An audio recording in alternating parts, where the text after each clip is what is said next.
almost $60 million of economic impact in the state.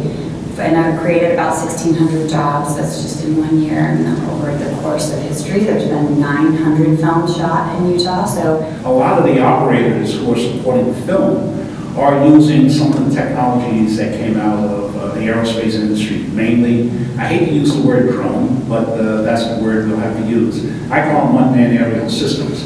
When that trailer comes up at the end of the film and it says shot in Utah, that's amazing. That's worth more money than we could ever put out for our actual advertising, if you will. Utah in 2015 was the 6th highest state in venture capital raise. Not on a per capita basis. This is on a gross basis, okay? Considering the size of Utah, that's incredible. So actually then cloud technologies is the connective tissue that I would see defining digital media for the future. Great. And it's those skills in those areas. Well, and that's a great point because the cloud is where all of the tech services are going, and I think film production too. Jen, do you have any thoughts on some of the things that Jon has said here? well, just that, I mean, it's getting increasingly hard to talk about film without talking about digital media. And obviously the 3 organizations that I have been associated with, Sundance, SpyHop, and now the Film Commission, all, when I look at where we started at Sundance in '97, when I started working for them, the New Frontier wasn't a thing, and transmedia wasn't really a thing, and we were still showing 85% of the films on 35 millimeter. Now, there is, I just spoke with them, there's 2 films being shown on 35 millimeter this year, the rest are digital.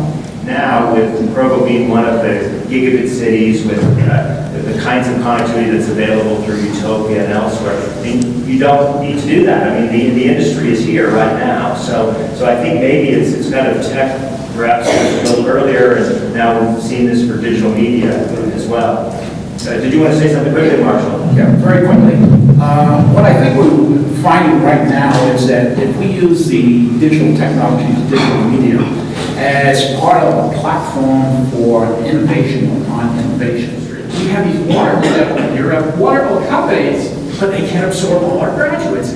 And because we're up there where health sciences is, they started to see what we were doing, and they asked us to come over. And just this year, they put a permanent space up there for the Game and Apps Lab. Roger over here heads it up, in terms of new incubator apps that are coming out of it that we had not even thought about. What we do is we make sure the students have the fundamental skills.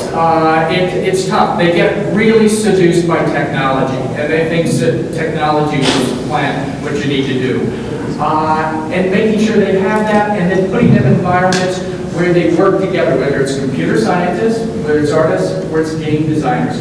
We've also just developed, we're in the process of developing an MBA with the business department because it's the monetization. You can have a great game, but if the public doesn't know about it, they don't have access to it, they don't respond to it, boom, it dies. Something that you see as a tangent of the games industry in a lot of places is the film and digital effects industry. And there's a lot of cross-pollination there.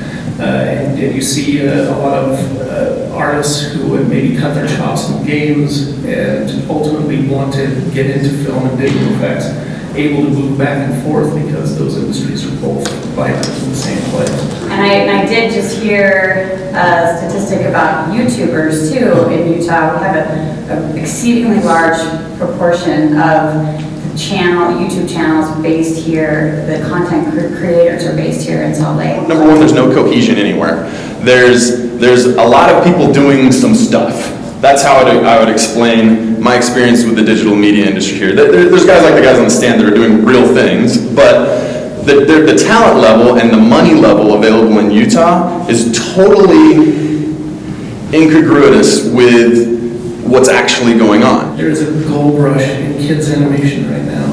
There is so much opportunity in that. There's so many new players out there looking for it and buying it. I actually think we are sexy. We do have Disney Infinity. We do have Sundance Film Festival. We do have Smart Bomb. It's easier and better to work here than anywhere else.